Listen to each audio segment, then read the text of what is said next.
storms have been plaguing the village for months, and while all of the villagers complain of ruined crops, I have been basking in joy.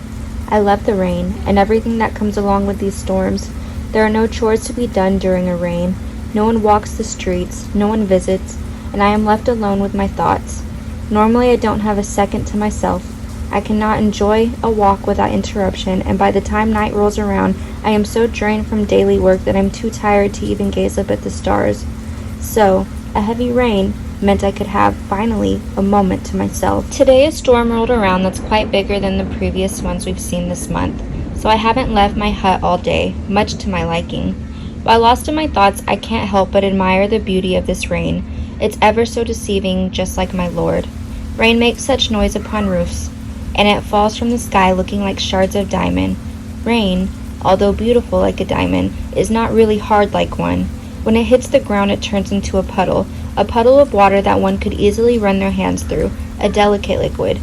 Lord Sesshomaru was like the rain, and as I looked up at the sky, I could only think of him. The only downside of these storms was that the one thing I had to think about was him, and how I longed to be at his side traveling the lands and poking fun at Jockin. When Lord Sesshomaru first dropped me off here in this village to stay, I felt a betrayal that I had never felt in my life, and even though years have passed, I still feel the betrayal so deeply.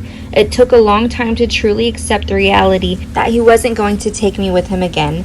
Now I rarely see him, only a few times a year when he comes to bring me an extravagant present.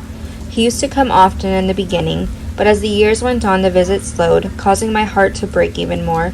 I couldn't understand why I felt such pain being away from him, but eventually I had to admit to myself that I had fallen in love with him. Once the realization of that sunk in, I quickly tucked those feelings away. I couldn't imagine that he'd feel the same towards me, and I didn't want to lose him, my dearest and best friend. So I spend my moments alone feeling angry and forgotten, but I mentally kick myself for having these thoughts. He didn't truly owe me anything. It is I who owes him everything. Lord Sesshomaru did more than he ever had to for me, and now that I am a woman, it is up to me to live a life of a normal one. It is up to me to marry and bear children, and deep down I know I don't want any of it. If living a normal human life means I can't see him or be near him, then my life will always be empty.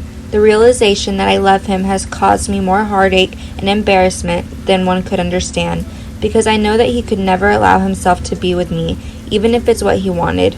I wonder often if he knows deep down what I feel, but most of the time I'm convinced he looks at me as nothing but a comrade, and has no idea of my silly fantasies. While I sat in a daze thinking of him, he appeared before my hut, standing in the rain as if there were none at all. It wasn't a surprise, though. He often showed up just when he was occupying the entirety of my thoughts, almost like he could read my mind. I walked from my window to peek out of the flap that was my door. "Lord Sesshomaru, please come in." He didn't say a word, but walked in my direction as I knew he would. He walked into my mostly bare hut, and I quickly began to start a fire. He sat down Indian style, still in silence. "What brings you by, Lord Sesshomaru?" "It's late out. You must have expected me to be asleep." He responded to me, his beautiful face never changing expression.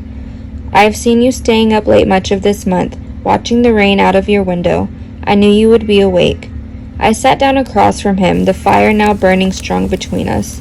"Lord Sesshomaru, you must stop spying from the forest. It is most intrusive," I giggled. It made me feel good to know that he still kept an eye on me, even when I didn't know it. The corner of his lips slightly twitched, and I knew he had found what I had said humorous. I gazed upon his face, and I so longed to know what he was truly thinking, and what the purpose of this was at all. He could have dropped me off in this village and not bothered with me further, but he has spent almost 7 years visiting me. Each visit we always sat in silence like this, unless I force a conversation, and it burns me to the very core. For some reason this time, though, on this rainy night, I could no longer stay silent. Those feelings I tucked away were threatening to break free of their cage. It's never been in my nature to hold back anyways. Unless dealing with him, only with him did I restrain myself. Not on this night, though. I needed answers from him, my friend, my companion, my protector. "Lord Sesshomaru, I want to talk to you," I whispered. His eyes locked with mine, and he nodded. "Rin, you may always speak in my presence." I slightly smiled, looking away from his gaze. "No, that is not what I mean. I want to talk to you about important things we have never spoken of. If not, but only in silence. Please give me this great honor and answer my questions. Open your heart to me this once. Truly, let me know what has been going on in your mind since that fateful day I found you in the forest. Sesshomaru looked away, briefly closing his eyes before locking his with mine again. Rin, stop being silly. My face became red, but my determination only grew. Please do not treat me as a child a moment longer. I am a woman now. While it is I who owe you my life, please give me this honor for the undying loyalty I have shown you, my lord. Please, I beg you, because I can't go on like this any longer, I shouted. His eyes widened and he looked upon me with a solemn expression, almost as if he thought he was about to lose something. I will answer whatever it is you want to know. In that moment, I too felt like I may be losing something.